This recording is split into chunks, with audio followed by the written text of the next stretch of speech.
Hey, good afternoon. This is Clay with Clay's AC and Auto Repair and Sharp Car Company in Grand Rapids, Michigan. If this video is helpful, please like, share, and most of all, subscribe.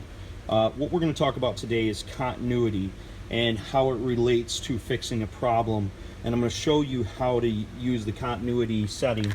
All multimeters have that little thing right there. And what continuity means is both wires are connected together. So if you took these and you touched each end of these together, we'll try to set it down, you'll notice that the multimeter starts moving and then it's going to beep.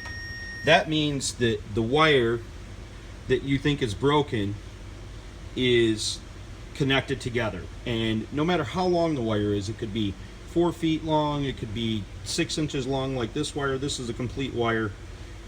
It's going to do that. Now I use more than I use a multimeter because it's not as important in the applications of automotive as this little doohickey, which is called a power probe. I love this because you can actually add power to it, to a circuit, if you need to, like to power up a window. And this works exactly the same way as that. If the wire is connected, it will beep, okay? And it tells me it's connected.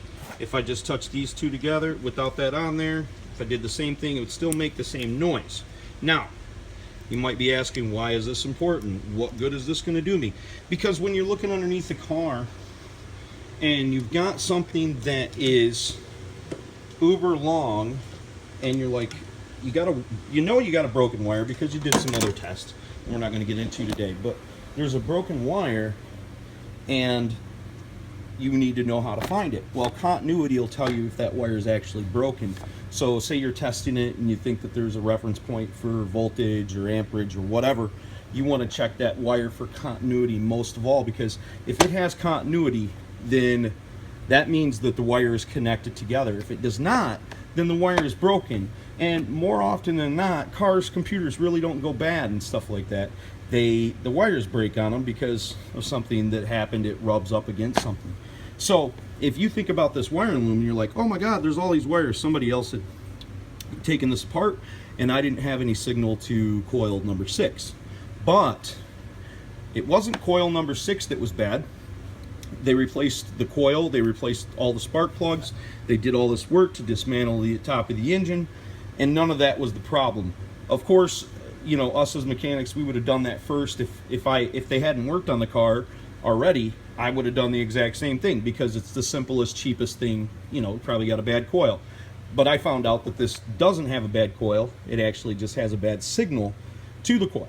Now, think about a wire like this. This is my, wherever it's at, is my coil wire that has no signal to the blue wire, okay? Now this wire has a starting point and a stopping point, and I know that because I pulled the wiring schematic, and in the wiring schematic it shows this plug goes straight to the BCA, the computer. Okay, so now this wire could be 4 foot long. I don't know, it's all wrapped up in all this tape and gunk. But first you start at the end, which is where you know you don't have the power. Then you go to the beginning, and then you work your way further. Now, when you get to the beginning, which is what I consider the beginning, is the ECM. That's where the power starts. If you start at the beginning, even if you can't find where the wire is physically broken at, or you have sorry about the mess. If you have it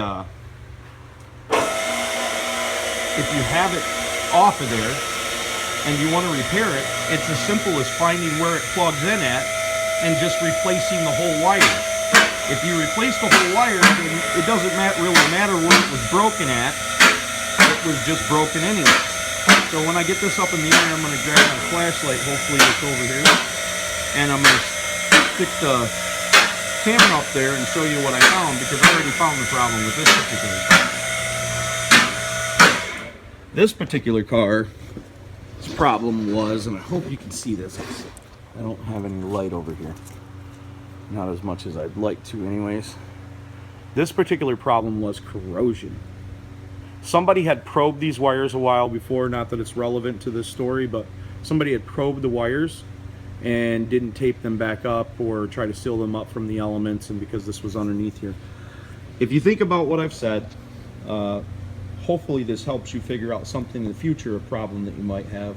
That's why I made the video. I really don't know how to describe what I'm telling you, but it is very helpful information. Everything's as simple as a bicycle. It all has a start and it all has an end. Remember, if any other person can do it, you can do it too. Thanks. Have a great day.